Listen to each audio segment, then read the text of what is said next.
xuống rồi xuống rồi xuống rồi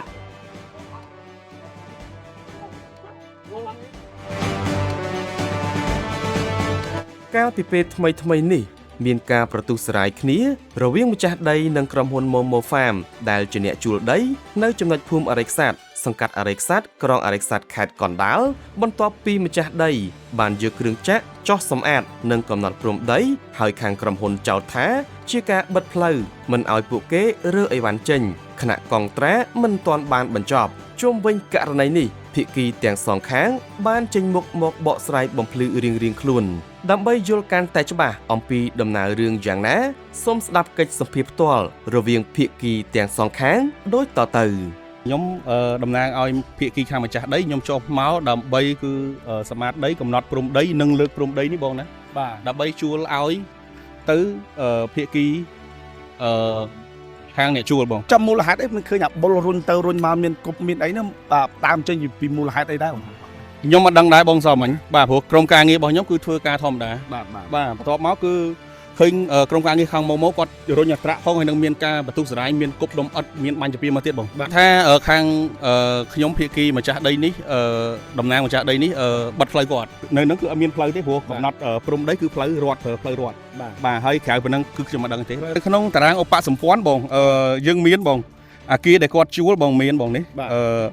មាន A B C D E1 E2 E3 F បាទគេ F អញ្ចឹងយើងសរុបទាំងអស់អាគារទាំងអស់វាមានផ្ទៃកាឡា2652ម៉ែត្រការ៉េបងសល់មិញពួកខ្ញុំគ្រាន់តែជួសឆាយផ្លូវដើម្បីពួកខ្ញុំចូលទៅធ្វើការងាររបស់ខ្ញុំបាទដីដែលពួកខ្ញុំជួលនៅក្នុងកងត្រាបានបញ្ជាក់ដីមួយកន្លែងនឹងអាគារ2000ការ៉េអាគារនេះគឺសិតតែអាគាររបស់ម្ចាស់ដី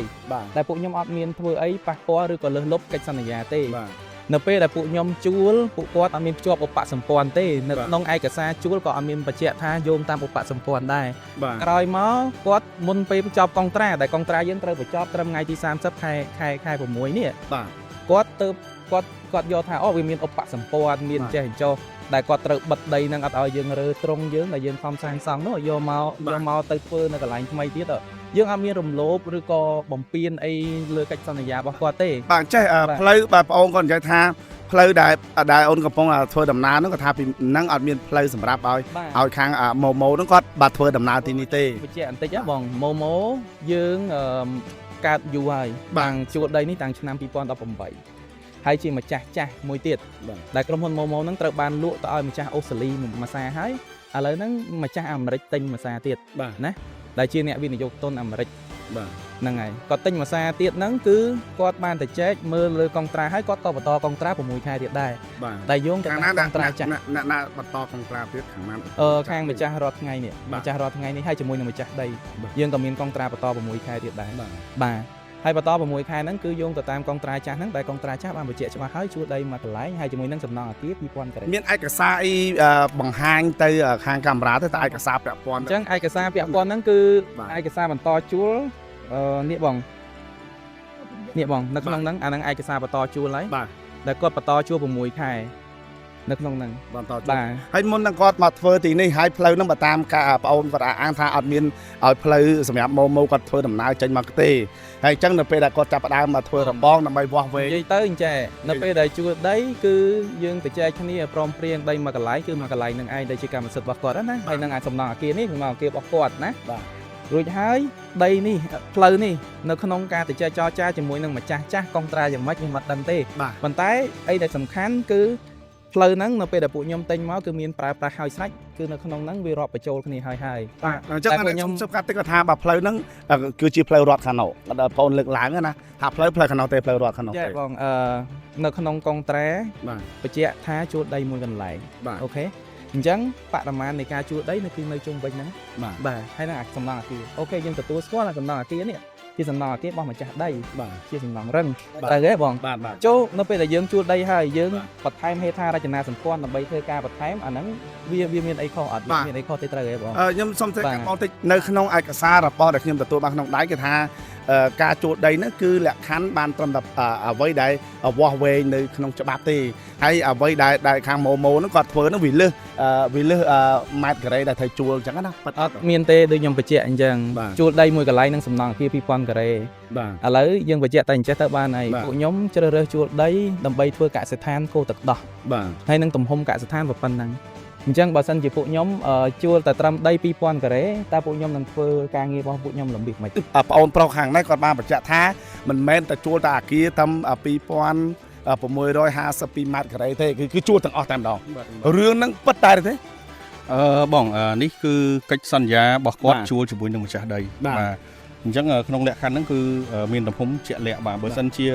ជួលដីមួយកន្លែងហ្នឹងឲ្យអត់មានដាក់បញ្ជាក់ថាជួលដីមួយកន្លែងទំហំ7 8ហត្ថវាអត់មានទេ អត់មានទេ បាទវាមានតែចំនួនអគារនេះ ចំនួនតែ បាទហើយនឹងបើយោងតាមឧបសម្ព័ន្ធនេះបាទ បាទ ហើយនិយាយទៅគោលដៅនេះគឺគាត់អាចនិយាយទៅជាមួយខាងម្ចាស់ដីព្រោះឥឡូវខាងម្ចាស់ដីគាត់ដាក់ឯកសារឡើងទៅតុលាការអញ្ចឹងរឿងអីទៀតខ្ញុំអត់ដឹងរឿងទេបាទ បាទ អញ្ចឹងខ្ញុំដឹងថាត្រឹមតែធ្វើការឲ្យនឹងម្ចាស់ជួលថ្មីនេះបង បាទ បាទខ្ញុំមកសម្អាតដីនឹងកំណត់ព្រំដីនឹងទៅតាម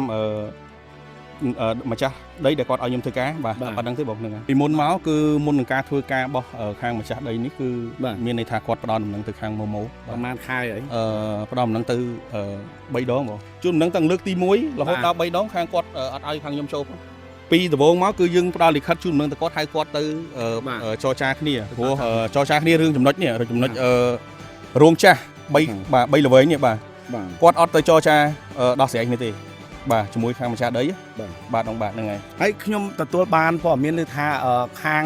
ណាដែលរុះរើរោងរបស់ខាងម្ចាស់ណាប្អូនអ្នករុះរើឬក៏យ៉ាងម៉េច ការពីចាប់ផ្ដើមកុងត្រាហ្នឹងគឺអាគាររបស់ខាងម្ចាស់ដីគាត់មានអាគារចាស់គាត់3ល្វែងហ៎បង បាទ វាមាន1 2 3បាទហើយទំហំអាគារអស់ហ្នឹងវាមាននៅក្នុងឧបសម្ព័ន្ធហ្នឹង បាទមានក្នុងឧបសម្ព័ន្ធហ្នឹងទាំងអស់បងបាទអញ្ចឹងខាងដែលអ្នកគាត់ជួលដីនឹងគាត់រុះរើអាគារហ្នឹងអញ្ចឹងឥឡូវនេះគាត់ខាងគាត់រើសព្រោះថាគាត់ផុតកងត្រាហ្នឹងហើយ បាទ តែគាត់អត់មានបានទៅចរចាជាមួយនឹងអ្នកជួលថាឥឡូវហ្នឹងគួរថាគិតឲ្យម៉េចអាគារដែលរុះរើហ្នឹងគួរថាសាងសង់ថ្មីឬគួរថាមានដំណោះស្រាយណាមួយសម្រាប់វិជ័យគ្នាបាទព្រោះធម្មតាបើយើងរុះរបស់គេហើយយើងចាញ់ទៅយើងធ្វើឲ្យគេហើយរួចហើយគឺវាអត់មានអីត្រូវនេះទេត្រូវដោះស្រាយទៀតវាចប់រឿងទាំងអស់គ្នាមិនចឹង ខាងណាអ្នករុះបើចេះបាន ខាងអ្នកជួលដីបង ខាងអ្នកជួលដី បាទ បាទអញ្ចឹងអត់មានអីទេសំណពរឲ្យអ្នករុះហ្នឹងសាងសង់អាគារត្រឡប់ឲ្យគេវិញ បាទសាងសង់អាគារត្រឡប់ឲ្យខាងម្ចាស់ដីវិញទៅបាទ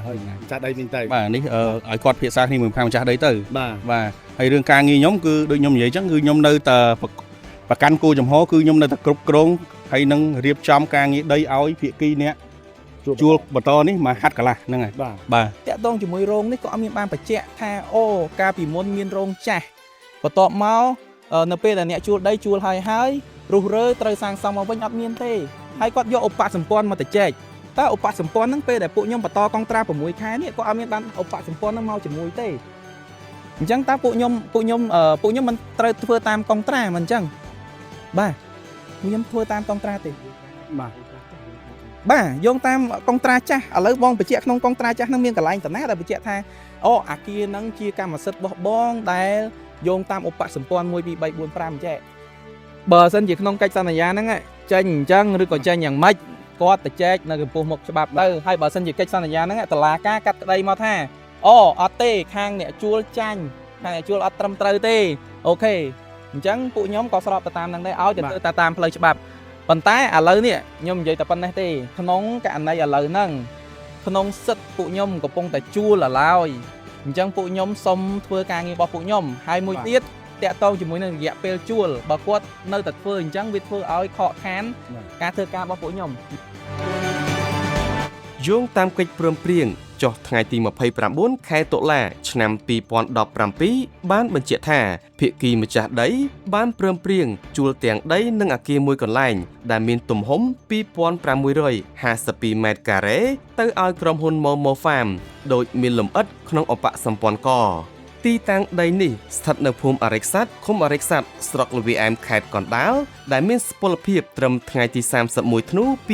2024ហើយបន្ទាប់ពីផុតកងត្រាម្ចាស់ក្រុមហ៊ុន Momo Farm ក៏បានបន្តជួល6ខែទៀតហើយកិច្ចព្រមព្រៀងថ្មីនេះនៅតែយោងតាមកិច្ចព្រមព្រៀងចាស់ដោយមានសុពលភាពត្រឹមថ្ងៃទី30ខែមិថុនាឆ្នាំ2025គួរបញ្ជាក់ផងដែរថាភាគីម្ចាស់ដីបានដាក់ពាក្យបណ្ដឹងប្តឹងអគ្គនាយកក្រុមហ៊ុន Perpetual Green Development Cambodia Co Ltd ឈ្មោះ Patrick Michael Davenport ភេទប្រុសអាយុ59ឆ្នាំរស់នៅបរិយាអង្គរភ្នំពេញពីបទលួចមានស្ថានទម្ងន់និងធ្វើឲ្យខូចខាតដោយចេតនានៅអចលនវត្ថុអ្នកដទៃការប្តឹងនេះគឺពាក់ព័ន្ធនឹងករណីដែលលោក Patrick Michael Davenport និងគូកនបានរុះរើឃ្លាំងជួលនិងជញ្ជូនសម្ភារៈសង្ហារឹមព្រមទាំងទ្រព្យសម្បត្តិជាច្រើនទៀតរបស់ម្ចាស់ដីចេញពីទីតាំងឃ្លាំងជួលស្ថិតនៅភូមិអរិកសាត់សង្កាត់អរិកសាត់ក្រុងអរិកសាត់ខេត្តកណ្ដាលម្ចាស់ដីបានស្នើសុំឲ្យឈ្មោះ Patrick Michael Davenport បញ្ឈប់និងផ្អាកការរុះរើសំណង់អគារប្រភេទ E1 E2 និង E3 ចេញពីលើទីតាំងជួលជាបណ្ដោះអាសន្នសិនរងចាំឲ្យក្រុមហ៊ុនដោះស្រាយសំណងការខូចខាតជូនម្ចាស់ជាមុនសិនម្ចាស់ដីបានបញ្ជាក់ថាក្រុមហ៊ុន Perpetual Green Development Cambodia នេះបានបន្តកិច្ចព្រមព្រៀងជួលរយៈពេលខ្លីបន្ថែមពីក្រុមហ៊ុន Momo Farm ឯកកាលពីថ្ងៃទី4ខែកក្កដាឆ្នាំ2024ដោយយោងតាមកិច្ចព្រមព្រៀងជួលដីនិងអគាររួមមានឧបសម្ព័ន្ធអគារចុះថ្ងៃទី29ខែតុលាឆ្នាំ2017កិច្ចព្រមព្រៀងនេះត្រូវបញ្ចប់ត្រឹមថ្ងៃទី30ខែមិថុនាឆ្នាំ2025ប៉ុន្តែរហូតមកដល់ពេលនេះភាគីអ្នកជួលមិនទាន់បានដោះស្រាយការខូចខាតការរុះរើគំនិតអគារ E1 E2 និង E3 ដែលជាកម្មសិទ្ធិរបស់ម្ចាស់ដីនៅឡើយទេនៅក្នុងពាក្យបណ្ដឹងម្ចាស់ដីបានសំណូមពរឲ្យឈ្មោះ Patrick Michael Davenport យកទ្រព្យសម្បត្តិទាំងអស់ដែលបានរុះរើនិងលួចដឹកចេញពីទីតាំងជួលមកប្រគល់ឲ្យម្ចាស់ដីវិញព្រមទាំងទាមទារសំណងជំងឺចិត្តចំនួន$77,000សហរដ្ឋអាមេរិក